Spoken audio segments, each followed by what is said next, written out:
चलो। हाँ, अब कुछ और औजार जो हैं, आप ज़्यादा ये दिख रहा है आपको, औजार दिख जाएगा हैं, ठीक है।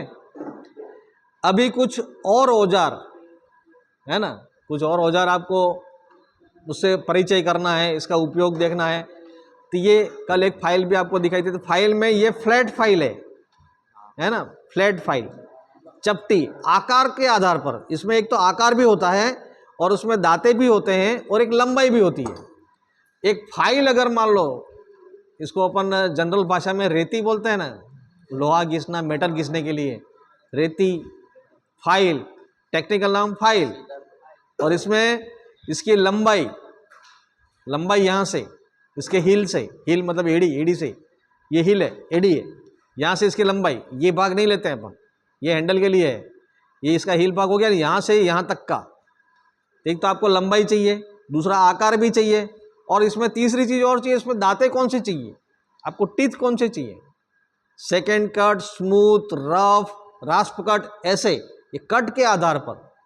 तो इसमें क्या करना पड़ेगा, फाइल का पूरा अगर विवरण लिखना है, अगर आपको फाइल मार्केट में खरीदनी है तो पूरा विवरण आपको चाहिए, तो लंबाई तो आपको चाहिए ही चाहिए, लंबाई चाहिए, फिर आकार भी चाहिए।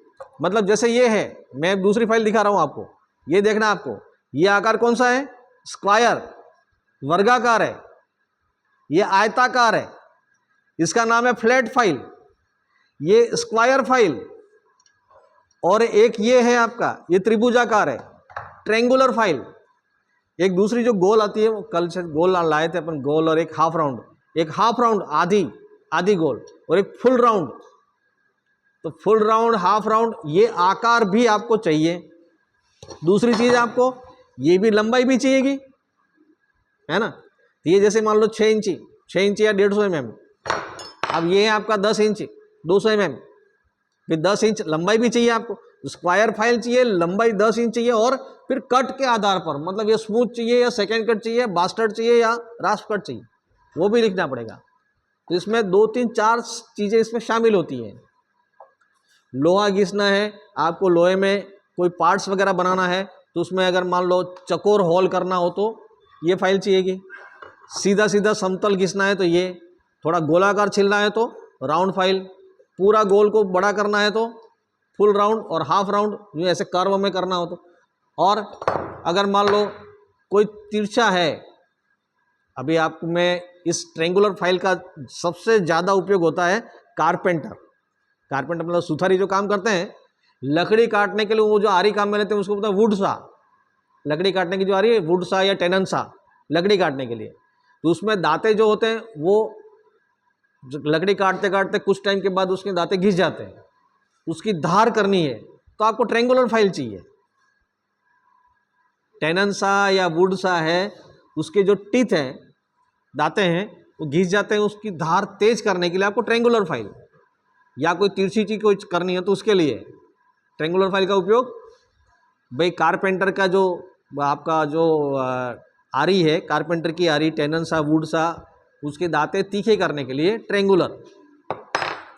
और मान लो कोई मशीन है, उसकी शाफ्ट है, उसमें जो एक स्लॉट बनाना है, स्क्वायर होल करना है, चकोर एकदम चाबी के लिए होल करना है। आप मशीनें देखेंगे, आप मशीनों के अंदर जो पुली और शाफ्ट के ऊपर पुली लगती है, उसमें स्लॉट में चाबी लगती है, तो उसका ये सीधा एक बार स्क्वायर करना हो या कोई चकोर होल करना हो, उसको घिस के बड़ा करना हो, स्क्वायर फाइल। जैसा जैसा आपको काम करना है वैसे। और सेकेंड कट, बास्टर्ड, रफ, इस प्रकार से इनके नाम भी अलग अलग हैं। वो दांतों के आधार पर कैसा काम करना है, ज़्यादा मटेरियल काटना है रफ, फिनिशिंग लानी है स्मूथ, और नॉर्मल अगर करना है तो बास्टर्ड फाइल। इस प्रकार से वो दांतों के आधार पर। लकड़ी छीलनी है तो फिर रास्प कट, उसमें बहुत बड़े दांते होंगे तो लकड़ी कट छीलने के लिए। तो ये दांतों के आधार पर भी, इसकी लंबाई के आधार पर, आकार के आधार पर, ये 2 3 4 चीज़ें फाइलों में देखी जाती है, ठीक है।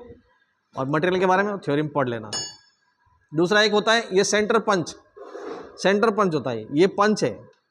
सेंटर पंच का उपयोग कहाँ होता है, जहाँ आपको मेटल के अंदर ड्रिल करना हो, लोहे की कोई वस्तु उसमें ड्रिल करना है, ड्रिल करने जाएंगे तो उसकी जो जगह इधर उधर हो जाएगी, आपको उसका पॉइंट देना है कि इस जगह ही आपको छेद करना है, एक निशान देना है। इस जगह छेद करना है तो हल्का सा गाइड, तो मेटल के ऊपर गाइड करना है। पहले पंच, सेंटर पंच से पंच करना और उसके बाद फिर ड्रिल मशीन से ड्रिल करना है, क्योंकि वो लोहे का भी अगर काम है, फिटर का भी काम करना पड़ता है, शीट मेटल कारपेंटर का भी काम करना है, और आपको अलग अलग हर प्रकार से ट्रेंड होना है। इलेक्ट्रिशियन का ये काम है, अगर मान लो कहीं बोर्ड वगैरह बनाना हो, बोर्ड मान लो अवेलेबल नहीं है, कहीं शीट है तो उसको काट के बोर्ड बनाना है या पैनल बोर्ड बनाना है, तो पैनल बोर्ड तो जिस साइज़ का जो आपको मार्केट में अवेलेबल नहीं है, तो फिर आपको क्या करना पड़ेगा, फिर बनाना पड़ेगा हाथ से। क्या करोगे आप, प्लाई का टुकड़ा लाओगे, ठीक है, प्लाई का टुकड़ा ला करके मीटर के हिसाब से कट लगाना, खड्डा करना है, फिर बनाना भी, तो मतलब सुथारी काम भी आना चाहिए, लोहे का काम भी आना चाहिए, फिटर का भी काम आना चाहिए। ये कहते हैं अलाई ट्रेड। तो औजार का उपयोग दूसरे भी हैं, जैसे ये है, इसको बोलते हैं ट्राई स्क्वायर या गुणिया, ट्राई स्क्वायर, ये अलग अलग साइज के। इसका काम क्या है, 90 डिग्री है कि नहीं है ये देखना है। सपोज करो जैसे ये पटिया है, आपने जब मैंने अभी थोड़ी देर पहले कहा कि आपको कहीं ऐसा काम करना पड़ता है कि मान लो पैनल बोर्ड आपको बनाना है, मुझे हॉल वगैरह कर दिया, लो प्लाई सही है कि नहीं है, कोई बोर्ड डब्बा ऐसा बनाना पड़ गया, जरूरत पड़ गई, तो उसके औजार भी तो आइडिया होना चाहिए कि ये ट्राई स्क्वायर, टेक्निकल नाम ट्राई स्क्वायर, देसी भाषा में गुनिया बोल दिया। इसका उपयोग ये 90 डिग्री है या नहीं है ये देखने के लिए ऐसे करके देखना है, ऐसे। अब अगर मान लो ये ऐसा लग रहा है, थोड़ा तिरछा होगा, ऐसा लगेगा, मान लो ये तिरछा होगा तो ये 90 डिग्री नहीं होगा, तो ऐसा अगर मान लो बीच में गैप आ रहा है, ये है कि नहीं है ऐसे देखना है, ये सरफेस फ्लैट है कि नहीं है, और इसको ऐसे करके देख लिया कि बराबर है कि नहीं है, 90 डिग्री, ये 90 डिग्री है कि नहीं है। आपको यूं तो मालूम पड़ेगा नहीं, तो थोड़ा सा यूं तिरछा होगा तो भी मालूम नहीं पड़ेगा। जब कभी फिट करने जाए, दूर से देखेंगे तो फिनिशिंग खराब लगेगी, और दूर से देखने पर मान लो ये तो टेढ़ा है, भाई सीधा कैसे किया जाएगा, किस औजार से इसको सीधा देखेंगे 90 डिग्री। तो इसको रख करके देख लेना कि हाँ अभी 90 डिग्री ये है, इसको थोड़ा सा यहाँ, अभी तो ये बना हुआ है अभी इसमें टेढ़ा मेढ़ा नहीं है, ये बना हुआ है, गुणिये से चेक किया हुआ है, इसलिए आपको 90 डिग्री लग रहा है। आप ऐसे ही कोई प्लाई का टुकड़ा, लकड़ी का टुकड़ा काट करके नहीं देखेंगे तो थोड़ा टेढ़ा मेढ़ा होगा। उसको सीधा करने के लिए ट्राई स्क्वायर यूँ रखा, निशान लगा दिया, कहाँ पर ज़्यादा है कहाँ कम है, इसको सीधा करके एकदम फिटिंग में, तब ये आपकी फिनिशिंग आ जाएगी। ठीक है, ट्राई स्क्वायर गुनिया 90 डिग्री देखने काम आता है। फाइलों का हो ही गया। अब आता है पाना, एडजस्टेबल स्पैनर और फिक्स स्पैनर। ये स्पैनर है पाना, नट बोल्ट खोलने के लिए, ये एडजस्टेबल है। यहाँ पर जैसे ये ऐसे करोगे तो इसका जा बढ़ता जाएगा, ठीक है, ये इसको बोलते हैं जा, जबड़ा, जा, वाइस है, स्पैनर है, इसका जो इस भाग को अपन जबड़ा बोलते हैं, जॉ, JAW जॉ, ठीक है। ये छोटा किया, बड़ा किया, नट बोल्ट जैसा भी आपका साइज़ है उसके आकार के अनुसार आप उसको सेट कर दें। सेट करने के बाद काम आता है यहाँ, फिर वापस टेक्निकल की बात है। एक जन ने पाना तो सेट कर दिया और उसको खोलना है तो ताकत यूँ लगा रहे, भाई खोलने के लिए ताकत ऐसे लगती है। बोल्ट, नट बोल्ट को कसा कैसे जाता है, तो क्लॉकवाइज, तो ताकत ऐसे लगानी है तो कसा जाएगा। आप खोलने जा रहे हैं और फिर ताकत ऐसे लगेगी, गलत तरीका हो गया, तो बोल्ट खोलने के बजाय टाइट हो जाएगा वो। तो जितने भी नट बोल्ट खोलना है इसका अभ्यास आपको करना पड़ेगा। बोल्ट इतने टाइट करो फिर खोलो, ताकि 2-4 बार आप प्रैक्टिस करोगे तो आपको पाना मतलब स्पैनर का उपयोग मालूम पड़ जाएगा। एडजस्टेबल है, ऐसे ये वाले आगे आपके फिक्स, ये फिक्स स्पैनर। एक रिंग भी आते हैं, एक बॉक्स भी आते हैं, वो सब अलग अलग बहुत प्रकार हैं। बोल्ट को खोलना और कसना उसका काम है। अब पाना पकड़ना कैसे, तो ऐसे पकड़ा, अब ये एक एंड कहलाता है, एक सिरा, ये दूसरा सिरा, ये दोनों तरफ है तो डबल एंडेड, इसका पूरा नाम क्या हो गया, double ended spanner, double ended fix spanner. Ring वाला गोल होता है उसको रिंग बोल देंगे, डबल एंडेड रिंग स्पैनर। एक सिंगल एंडेड भी आता है, इसमें एक ही होता है। तो औजार की जो पहचान करना आपको सामने, ये आपको एक औजार ये दे दिया गया और उसको पहचान करना है, तो पहचान आना चाहिए। दूसरा, इसका उपयोग करना आना चाहिए, पाना पकड़ने भी आना चाहिए। ये पकड़ा अच्छी तरह, ग्रिपिंग किया। सपोज करो ये आपका ये पुलर है ना, तो इसमें सूटेबल पाना इसमें निकालना,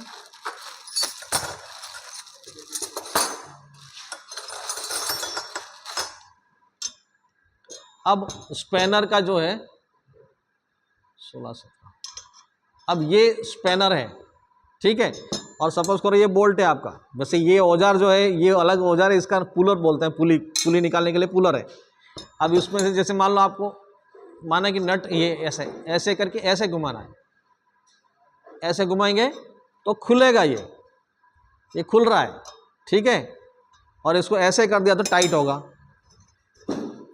हमेशा बोल्ट ऐसे टाइट होते हैं, ऐसे खुलते हैं, ठीक है।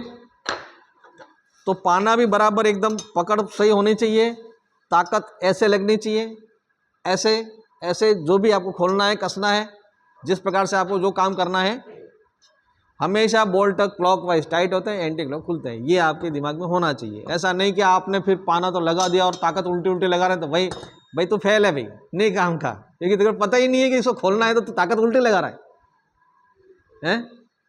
आपको कोई भाई मशीन खोलने के लिए बोला जाए और पाना लगा के ना आप ऐसे ताकत लगा रहे हो, इसका मतलब तो तुम टाइट कर रहे हो, खोल रहे हो भाई, ये कहेंगे क्या? अगर ऐसे ताकत लगा रहे थे, नहीं, वास्तव में खोलने का है, उसको प्रैक्टिस है। एक व्यक्ति आया खोलना है बोल्ट, सीधा गया और यूं ताकत लगा रहा है, तो भाई परफेक्ट आदमी है। एक गया और यूं ताकत लगा रहा है, भाई तो काम का नहीं। तो ये नट बोल्ट खोलना, फिट करना, पाना, स्पैनर, इसका उपयोग, ये डबल एंडेड स्पैनर, ठीक है। अभी ये आपका पुली, पुली मतलब ये पुली होगी, इसको बोलते हैं पुल्ली। ये कहाँ लगती है? मशीन के ऊपर। कोई भी मोटर वगैरह होगी ना, मोटर के ऊपर ये पुली लगेगी, इसके ऊपर बेल्ट लगेगा, और बेल्ट से फिर जो मशीन चलानी है, पंप चलाना है, ड्रिल मशीन चलानी है, कुछ और चलाना हो, लेथ मशीन चलानी, जो भी चलाना हो, मोटर के साथ ये पुली लगती है। इस पुली के साथ फिर बेल्ट से फिर ड्राइव पावर जो है ट्रांसफर होती है दूसरी तरफ, ठीक है ना। अब ये मोटर के ऊपर जो पुली लगा दी हमने, कल मैंने बताया था मतलब डिवाइडर, अपने कैलीपर था ना, इनसाइड कैलीपर, आउटसाइड कैलीपर, उसका उपयोग इसके लिए होता है। इस हॉल में अगर मान लो मशीन का हॉल बोरिंग करना है, थोड़ा बड़ा करना है, तो इनसाइड कैलीपर है, शाफ्ट का नाप ले लो आउटसाइड कैलीपर से। फिर ये पुली, तो इस पुली को किसी मशीन पे फिट तो हो गई, निकालनी है भाई, ऐसे तो निकलेगी नहीं वो, इसके लिए ये होता पुली पुलर। इसको लगाना कैसे? मान ला कि ये मशीन के ऊपर ऐसे है, उसको थोड़ा सा इसको इस प्रकार से इसकी तीनों टांगों को इसमें फंसाया जाता है। तो करोगे, इसको फंसाओगे, इसको ऐसे फंसाओ, तीनों को ऐसे ऐसे फंसा के मिलाओ इसको, ऐसे ऐसे, हाँ ऐसे ऐसे इसको फंसाया जाएगा, ठीक है। फिर शाफ्ट के ऊपर, जैसे ये शाफ्ट के ऊपर होगा, फिर आप इसको इसके द्वारा इसको टाइट करते जाओ, इसको कसते जाओ, तो फिर जैसे जैसे ये कसता जाएगा पुली बाहर आती जाएगी, ठीक है। पुली पुलर का उपयोग ऐसे होता है, समझ गए? ठीक है, कर लोगे। औजार को देख के पहचान करना है और इसका उपयोग, और पुली समझ में आ गई, पुली मोटर के ऊपर जो पुली है तो टाइट करके ऐसे किया जाता है, ठीक है। अब कुछ और चीज़ें जैसे है, आपको ये हेक्सा, ये तो लोहा काटने के लिए जो आ रही है ना, हेक्सा फ्रेम के साथ जो ब्लेड लगती है, हेक्सा ब्लेड, इसका थोड़ा विवरण इसमें देखना। ये टीथ जो है वो आगे की तरफ झुके हुए हैं, दिख रहा है, आगे ऐसे एक तरफ झुके हुए, ये आगे इधर या इधर कैसे भी, अभी मैंने ऐसे पकड़ा है, इसको मैंने ऐसे पकड़ता हूँ तो ये इस तरफ झुके हुए मिल जाएंगे, एक तरफ झुके हुए रहते हैं। और ये अलग अलग मेटल के लिए अलग अलग आता है, लोहा काटने के लिए अलग है, पीतल अगर काटना है, एल्यूमिनियम काटना है, कुछ चिकना मटेरियल है तो अलग है। तो उसके लिए इसमें एक चीज़ देखनी पड़ती है, स्केल है आपके पास, 1 इंच में इसके दांते गिनो, उसको बोलते हैं TPI, टीथ पर इंच। हेक्सा ब्लेड जो होती है ना, भी सिंपल है, लोहा काटने की आ रही है, लेकिन लोहा काटने की आरी में भी अलग अलग वेराइटी है ब्लेड। एक तो देखोगे कि आप ब्लेड इस टाइप की आती है जिसमें ये जो दांते हैं ना एकदम पास पास में है। दूसरी कोई मार्केट में ब्लेड लेने गए, हेक्सा ब्लेड, उसमें दांते दूर दूर हैं। भाई ये कौन से मेटल के लिए है, ये कौन से मेटल के लिए है, ये भी देखना। भी स्केल होगी उसके छोटी बड़ी, तो आप 1 इंच में इसके दांते गिनो कितने हैं, इसको बोलेंगे टीथ पर इंच, है ना। ये 1 इंच हो गया यहाँ से यहाँ तक का। ये अब आपको इसमें मार्किंग करनी है, इसमें 1 इंच जैसे हो गया, 1 इंच में इसके तो टीथ कितने हैं, तो टीथ पर इंच TPI, हालांकि इस ब्लेड के ऊपर लिखा नहीं है, किसी किसी ब्लेड के ऊपर लिखा भी रहता है, किसी किसी ब्लेड के ऊपर यहाँ लिखा रहता है TPI कितनी है। ये 1 इंच में दांतों की संख्या, टीथ पर इंच, ठीक है, हेक्सा ब्लेड में। और पीतल काटना है तो पीतल चिकना होता है, कॉपर काटना है तो उसके लिए TPI अलग लेते हैं, एल्यूमिनियम के लिए अलग होगी, लोहे के लिए अलग होगी, ऐसे ऐसे आपको उपयोग करना है। तो ये औजारों का चयन सही ढंग से होना चाहिए। अगला, अब आपको शीट मेटल, माना कि कोई ऐसा काम करना पड़ गया, चद्दर काटनी है, शीट काटनी है, तो उसके लिए ये औजार, ये औजार हैं आपके, इसको बोलते हैं स्निप। क्या बोलेंगे? स्निप। शीट कटर तो यूं देसी नाम हो गया शीट काटने का, भाई शीट काटने का नहीं, स्निप बोलेंगे, स्निप। ये स्निप होता है ऐसे, ये स्निप है, स्ट्रेट है, ये सीधा है ना, ये स्निप स्ट्रेट।